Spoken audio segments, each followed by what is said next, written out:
But I think it's, you know, it's shifting people out of their comfort zone, and because I think we all become too sort of complacent, I think. We've always lived first until settlement came, and then crumbs came after that. And that's how it's been for a long, long time, still is. You know, our Maranguka process has just started. We've just seen a glimpse of it first. And we're starting to rise up out of the ashes. We're starting to make our stand and starting to speak for ourselves.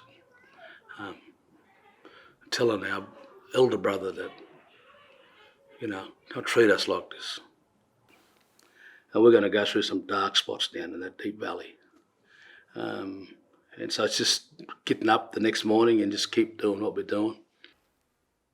So we've seen some really strong outcomes, particularly that align with the targets that were set by Safe, Smart, Strong around reducing youth offending in Bourke, reducing domestic violence, improving school retention. In my mind, the most important outcome of all is what we hear from people living in Bourke, that they feel better about themselves and they feel better about Bourke.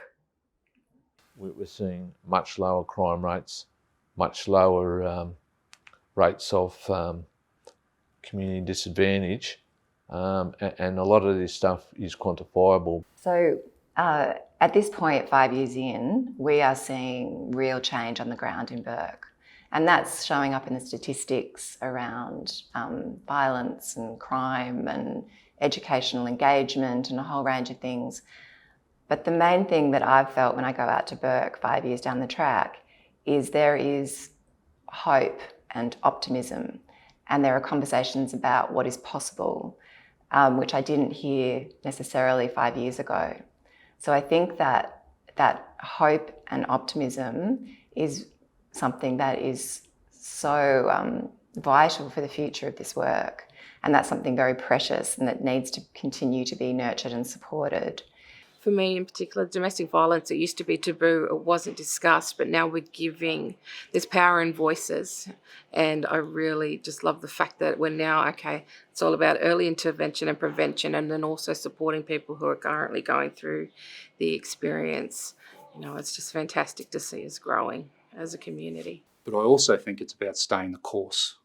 You know, we've built Maranguka, and I use the word we because it is a we.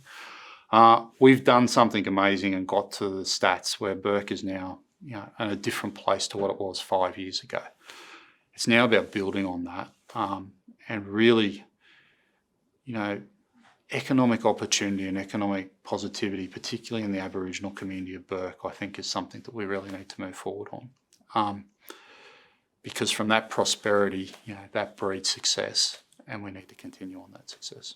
There is a new feeling in the community that it is united. So it's not just been about, you know, improving outcomes for Aboriginal and Torres Strait Islander people who might be living there. It's also about the value to the whole community of them all pulling together and doing things differently. So we're hoping that it spreads. We're hoping the lessons of from Bourke community and the model that Bourke community has sort of founded and set up is picked up by other communities, and we're prepared to work with those other communities as well as keep working with Bourke on some of these issues because it's very exciting. Yeah, so I am hopeful for the future. I do see the appetite increasing for flexibility and innovation and a focus on preventative approach rather than just a crisis approach. Obviously that will be required, but we're certainly seeing you know, the green shoots of very positive outcomes through that focus on prevention, and that gives me great hope. You know, we talk about intergenerational change and systems change, and that actually takes a really long time. And to genuinely accept that and to have the patience for that time frame that's necessary and to make resources available for that kind of time frame. So that's really pushed us where we first started thinking in 3-year blocks. We're now planning and talking in 5-year blocks. And in some of our other work, we're now talking in 10-year timeframes. So that's been a really big shift in our thinking and planning in terms of how do we most effectively partner with people who are tackling this kind of long-term systems change work. Continuing conversations that need to happen, and it's hard work, and it's very hard work to challenge and change a lot of behaviours and mores that have been left in community over generations.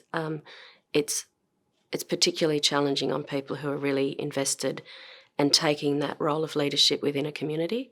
I think the model and the support network needs to be very aware of that and support that growth and the need sometimes for people to step back. Been constantly working towards creating a safe community, and I don't think it's overly ambitious to think we could become one of the safest communities in Australia, if not in the world.